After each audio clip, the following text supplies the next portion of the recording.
Այսօր, երբ տեղեկատվությունը դարձել է ամենազորեղ գործիքներից մեկը, մեդիան վերածվել է ոչ միայն հասարակության տեղեկացման միջոցի, այլև պետությունների ինստիտուցիոնալ ամրապնդման առանցքային հենասյուներից։ Մեդիան կարող է լինել պետության վահանն ու նետը, ներսում ձևավորելով թափանցիկություն ու վստահություն, դրսում ներկայացնելով արժեքներ, դիրքորոշումներ եւ օրակարգեր։ Պատահական չի, որ լրատվամիջոցներն այսպես պայմանական անվանում են 4-րդ իշխանություն, այսինքն դատական գործադիր ու օրենսդիր իշխանությունից հետո պայմանականորեն 4-րդ իշխանություն երկրում համարվում է մեդիան։ Ժողովրդավարությունն է կամ կայացող ժողովրդավարությունը ենթադրում է հասարակություն, պետություն, քաղաքացիական հասարակություն, թափանցիկ կապեր, ու բնականաբար ամենակարևորը որ պետական հատվածի թափանցիկ աշխատանք։ Ու այստեղ մեդիան շատ կարևորագույն դերերից է կատարում, ոնց որ որպես լույս սփռող համակարգ։ Մեդիայի դերը չի սահմանափակվում միայն ներքին կյանքով, այն նաև ազգի ու պետության արտաքին օրակարգերի ձևավորման եւ ներկայացման ազդու գործիք է։ Բոլոր պետություններն էլ իրենց առանձնահատկությունները, իրենց, չգիտեմ, զբոսաշրջային գրավչությունը, իրենց քաղաքական օրակարգը, իրենց մշակութային կյանքը աշխարհին փորձում են տեսանելի դարձնել հենց մեդիայի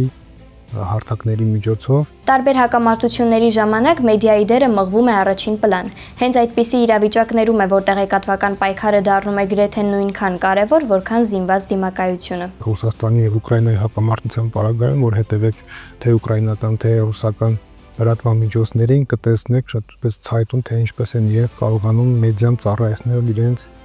շահերին, իրենց տեսանկյունից ներկայացնելու խնդիրը եւ այլն, ու սա վերաբերվում է նաեւ ոչ միայն ռուս-ուկրաինական հակամարտությունը, նաեւ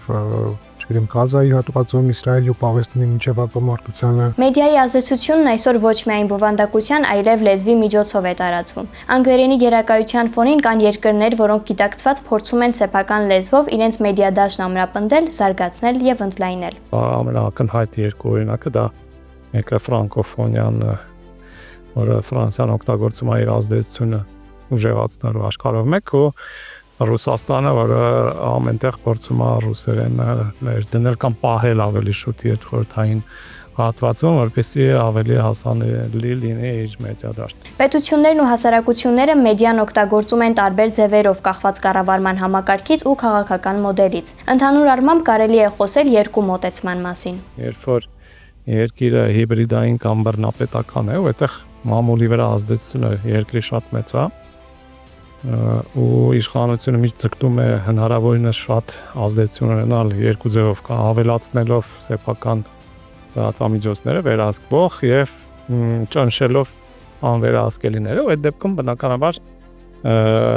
իշխող ռեժիմը միշտ օգտագործում է մեդիան որպես քարոզչա մեքենա։ Մյուս տարբերակը ենթադրում է համագործակցային ու թափանցիկ մոտեցում, երբ մեդիան դառնում է հասարակության հետ կապ հաստատելու արդյունավետ գործիք, ոչ թե վերահսկելու, այլ ականջալու լինելու եւ արձագանքելու համար։ Ռազմավարական հաղորդակցությունը, այսինքն ճիշտ ձևով հայերեն ասած PR-ը,